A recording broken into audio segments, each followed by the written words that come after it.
Thank you. I think this whole idea of sharing and learning is very interesting. And uh, because when you say lecture, when you say a talk, then it gives people an impression that somebody who is talking, you listen to that person, and he seems like an authority. So I think this is a wonderful thing that you're doing. Another center, there's one more center which is doing it. They don't invite authorities to talk because some people already form an image about an authority as someone who knows more about Krishnamurti, but they lose sight of the fact that knowledge is something that to which Krishnamurti doesn't attach any importance. So that's a very good thing, sharing and learning. We are all learning. My job is to just set this thing in motion so that we get a little idea, verbal knowledge about what he actually meant when he said relationship is a mirror. I hope that's the theme of this, right, Kamalji?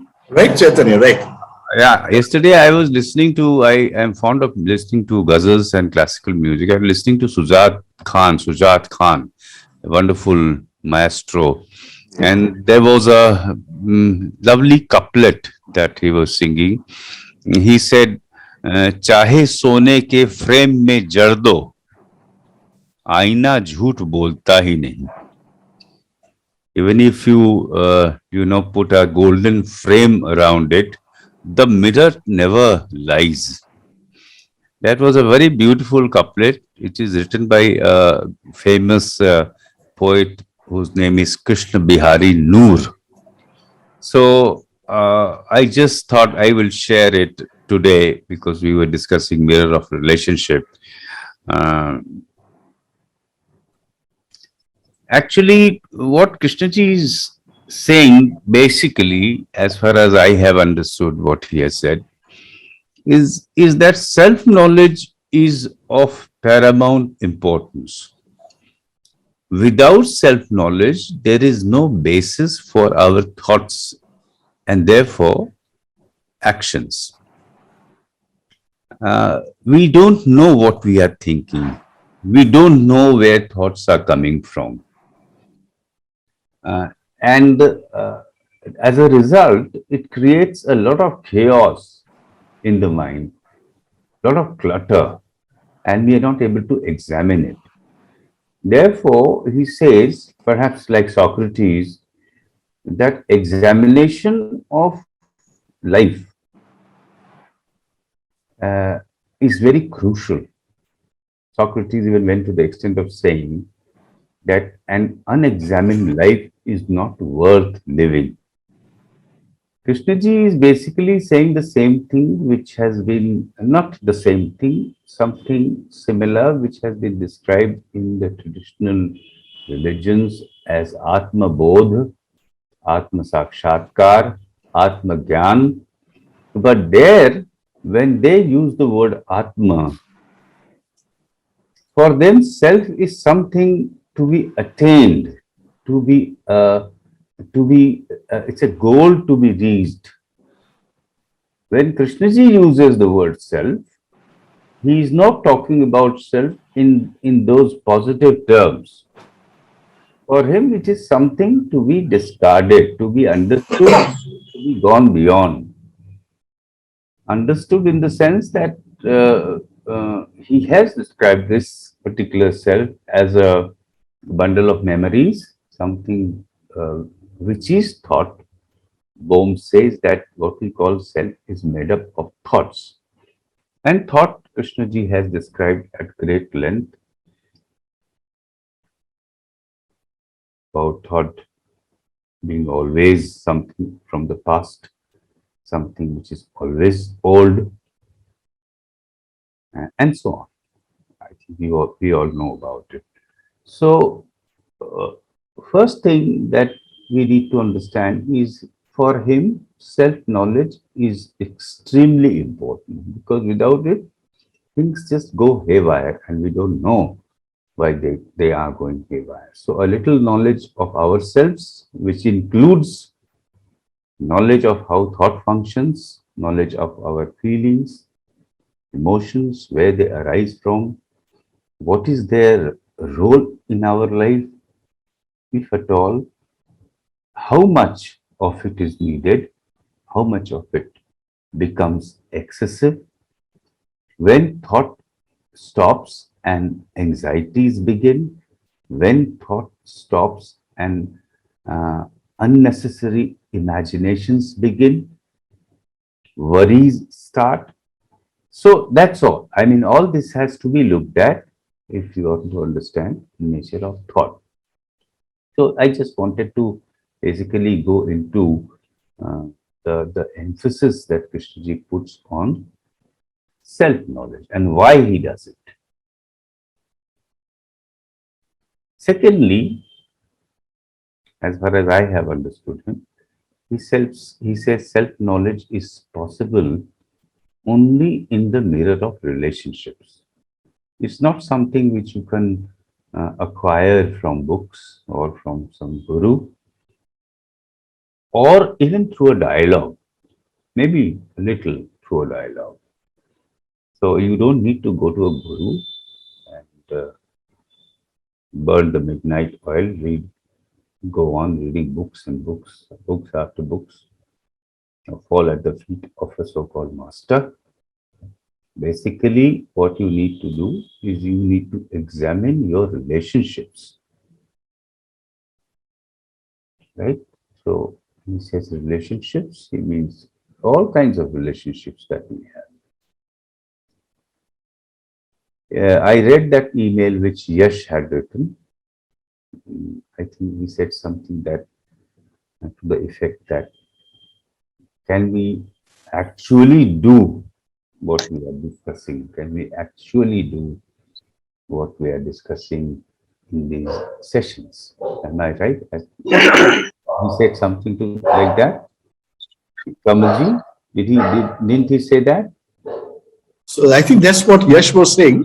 I think he was really, I think, referring to the intensity of the inquiry. Sometimes, it's not something that it's shared by, each one of us from the depths. So maybe we'll ask Yash, maybe Yash, you could talk about it later. Yeah, we can talk about it later, but Yeah. basically, to the extent to which I could understand it, he was emphasizing on an experiential exploration of our minds, our consciousness, experiencing actually, not just talking about it verbally. So we can do it now. So first, let me talk a little about the mirror of relationship. The mirror of relationship is a phrase which can be very deceptive also. He says that in the mirror of relationship, one can see oneself as one exactly is. So, and the mirror doesn't lie. It is I who lie. As I said, कि सोने के frame में भी जड़ दो, आईना झूठ बोलता ही. The mirror doesn't lie. I distort the facts that I see in the mirror because I don't like what the mirror says. So that's a very insightful statement about relationship. That it's a mirror in which one can see oneself. Another similar statement which has the same meaning uh, that he makes is relationship is a self-revelatory process. It reveals the content of your consciousness. As you are in a relationship, you see what you are. You don't see what the other person is.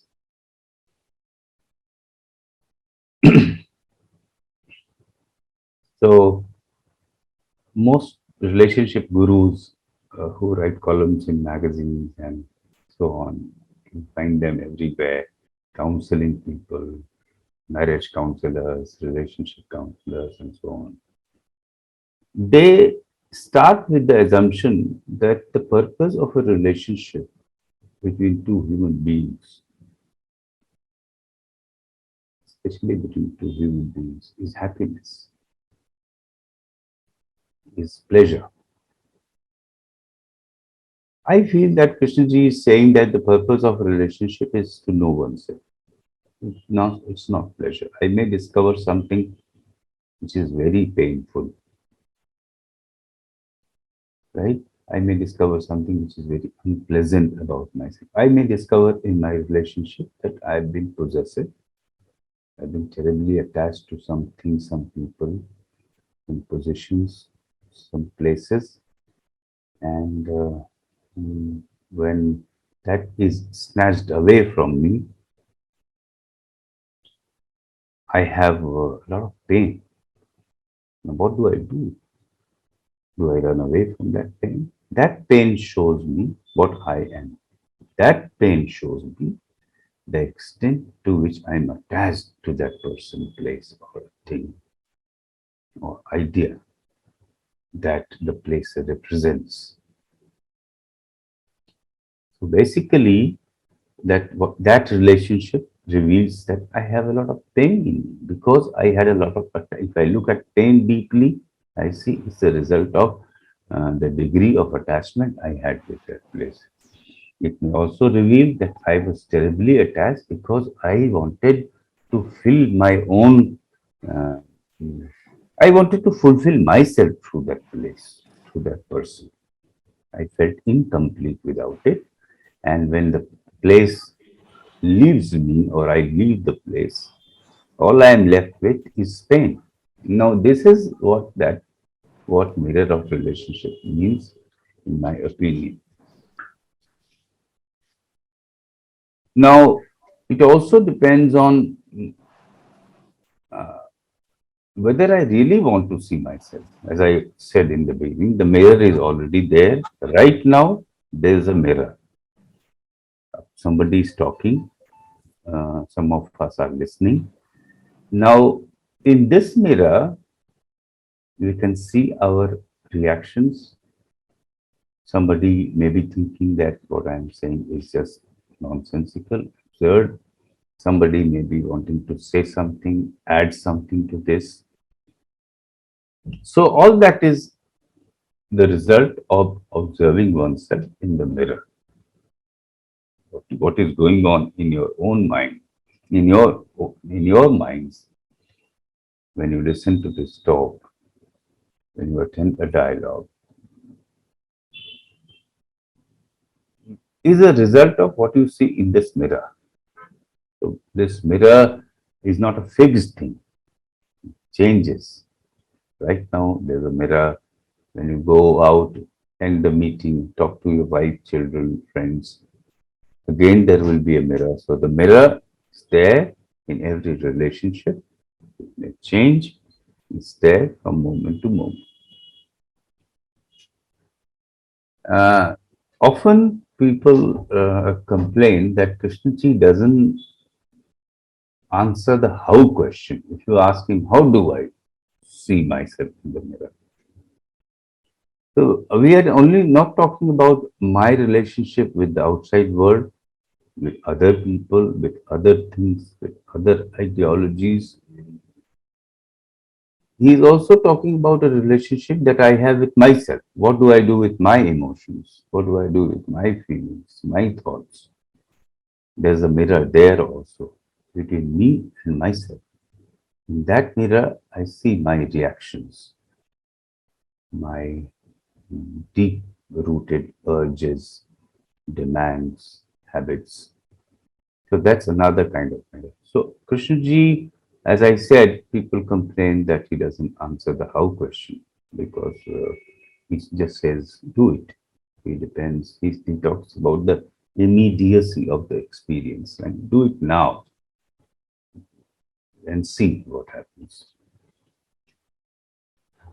It's not always true. When the World War II was going on, 1944, Krishnaji did tell a group of people, I mean, the war was in full swing and Axis and Allied powers were fighting.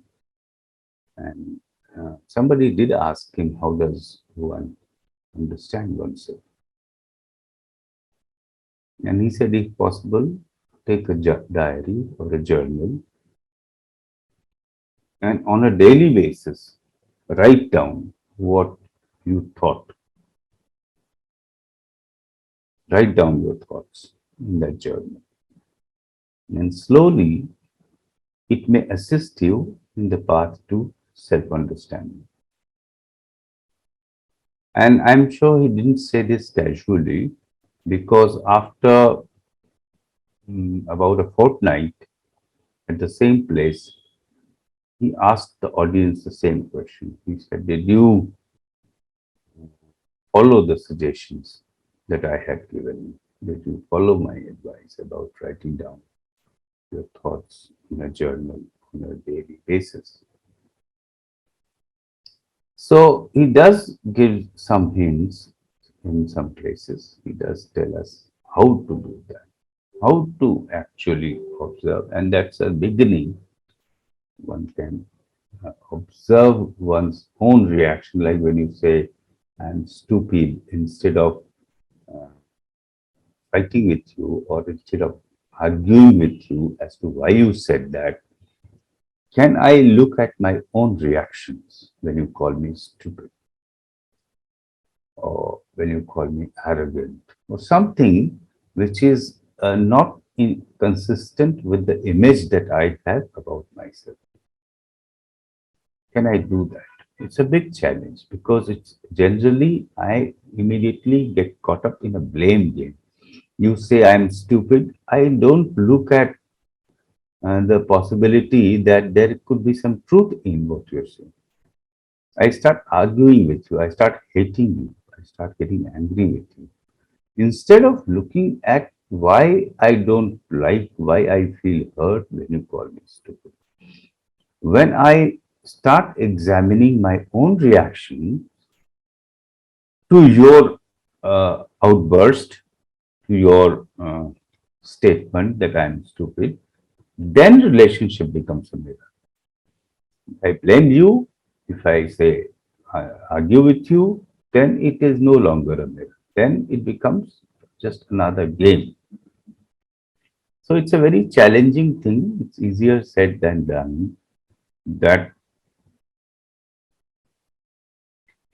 to not look at the other person, not listen to what he or she says, but examine my own reactions to what he or she says. So it's I think it's an enormous challenge that he has thrown at us because consciousness, the mind that we have, is not actually used, accustomed to this kind of response.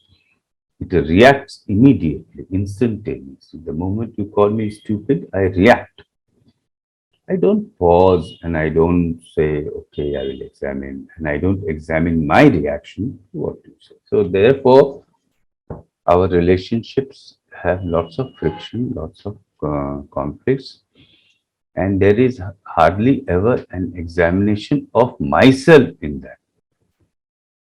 The gaze is fixed on the other person, on things and ideas. Like, I don't have the car. Why I don't have the car? I must acquire loan. I must borrow money, like borrow, steal.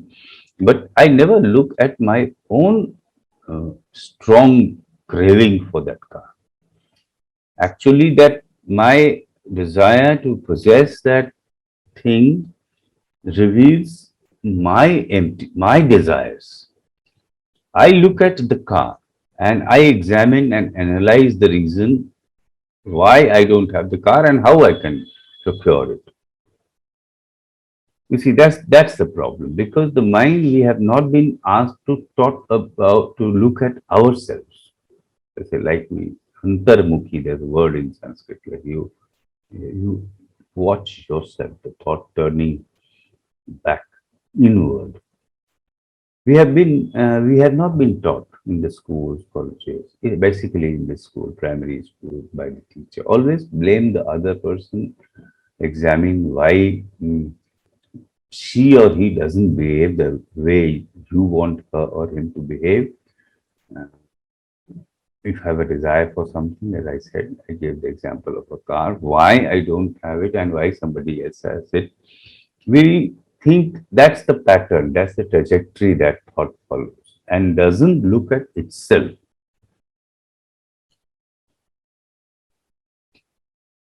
So the relationship becomes a mirror only when I am able to examine my reactions, my behavior, demeanor in that relationship. Otherwise, it doesn't assist us in learning about ourselves. We may go on having relationships, we may go on having friction, conflict, and we may go to a counselor or we may discuss together and bring it to an end, but another conflict may arise. And Krishnaji doesn't talk about, as Kamalji has often said, about the management of the self. He talks about complete cessation, the ending of the self, which means a state of mind in which conflict doesn't even arise. It's not something where conflict arises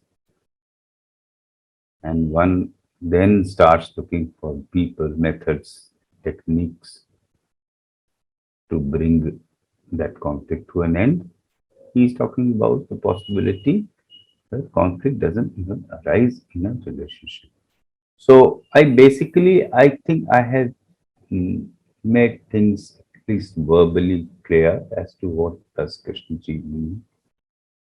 What is the meaning of mirror of relationship?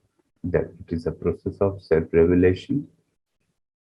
The purpose of relationship is not to give one happiness, but to give us knowledge about oneself. Knowledge not as something which is fixed, knowledge which may keep changing from time to time.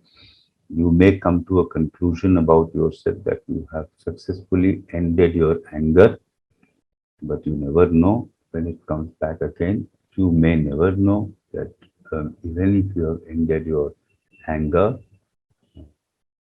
self may manifest itself in the form of jealousy, which can be as mm, deadly, as toxic as anger is. So basically, this is what I have to say, and I think I have not crossed the time limit. I've spoken for 15 or 20 minutes, and now the floor is open to all the friends. We can have a dialogue. The questions need not be directed to me only. Anybody can ask, and anybody can take the question, respond. With that, I just want to leave it this, but with some questions like, do we actually see the mirror? Do we actually see now, as we are going to enter into a dialogue, do we see the mirror? Do we see in that mirror what is going on inside my head? How is the mind reacting? Not what the other person is saying. Not that I'm not listening to the other person. I'm listening to him or her very intently, but my gaze is fixed on the inner self also, how it is functioning, operating, asserting itself, agreeing, disagreeing, and all that. Uh, can we do it now? And do we actually see that the purpose of relationship is not happiness? It may be a byproduct of that. You have a relationship with nature, and that may give you a lot of happiness. But in the absence of nature, you may also feel very dejected, very lonely. So that also is a fact revealed by your relationship between yourself and nature. Can we look at relationships even when there is no disturbance in them? You of course want to examine them when there's a conflict, when there's a disturbance, when my son disobeys, when my daughter becomes a rebel. But as long as they don't disobey, they don't become rebellious, do I examine the so called placid tranquil relationships, like right now we are all uh, not having any conflict? Do we examine relationships in which there is no conflict? So these are some of the questions with which I will leave, which Explore. This is just a suggestion. we will explore them if we want to. Thank you. I would like to end now.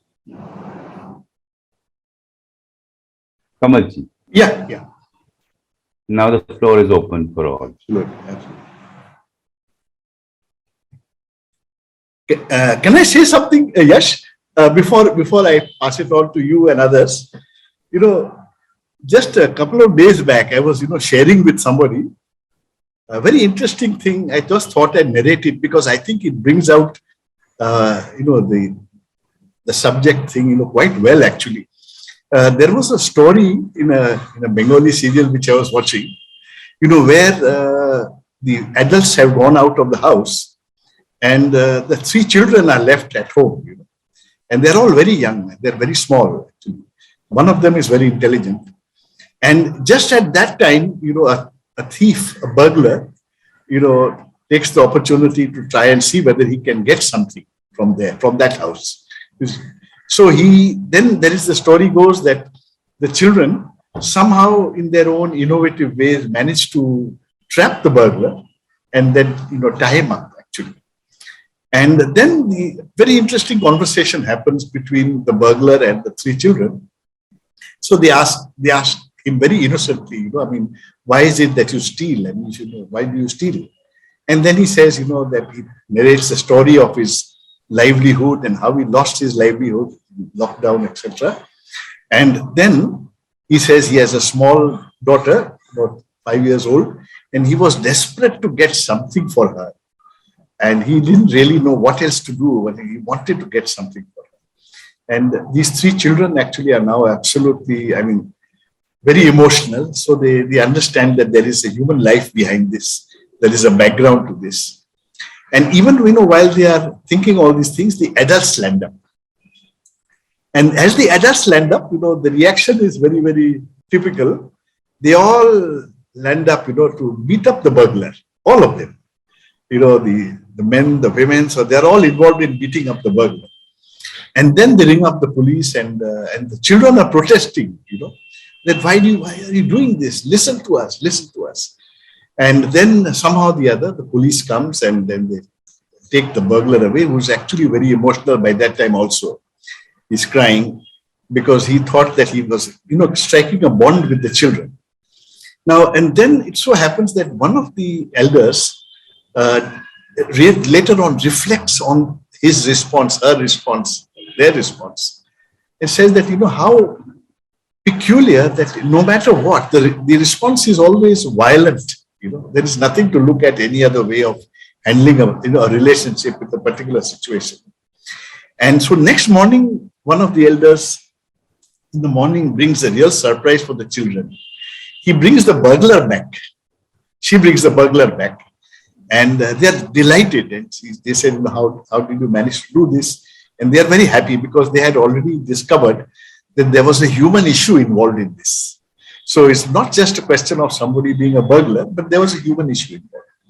And the elder says that not only has he been released, but he found out that he had a cycle rickshaw, which he had to sell during the lockdown. So she has, she says that she will be buying a new cycle rickshaw. And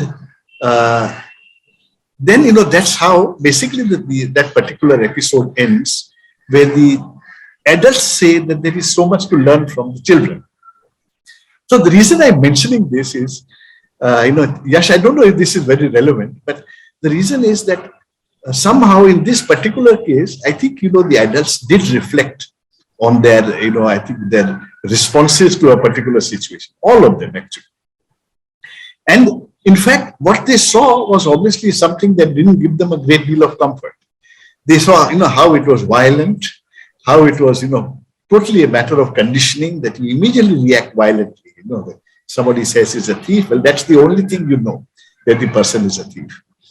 And that's how the issue of children's responses, where I think the other, again, I don't know whether it's relevant, But because that response comes from a ground that is totally fresh, unpolluted, uh, I'm wondering, what impact that has, in the subject that we are studying, today is about relationship.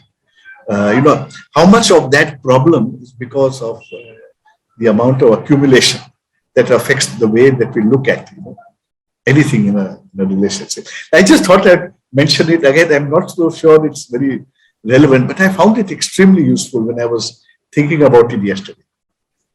So, Yeah. oh, May I just step in yes, Chaitanya, yes. for a minute? What I wanted to say that for a meaningful dialogue to take place, it's important in a way that we all come to we are all on the same page in the sense that we all understand that self-knowledge is of paramount importance, that it's very crucial even for functioning effectively in our day-to-day life, not only in a deeper sense, but even in a uh, uh, normal sense, right? And secondly, do we see that relationship can become a mirror in which self-knowledge is possible? Because if we all understand this very clearly, not that we agree, if we disagree, we express our disagreement. If we all agree, then we will also be able to ensure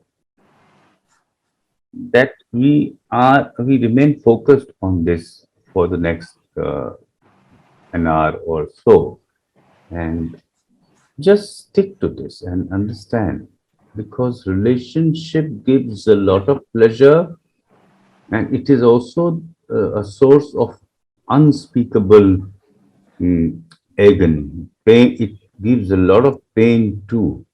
It is a source of both pleasure and pain. Pain we want to avoid, pleasure we want to accumulate. Do we see this? If we all see this, then there will be a meaningful dialogue today. Yeah, just a gentle reminder.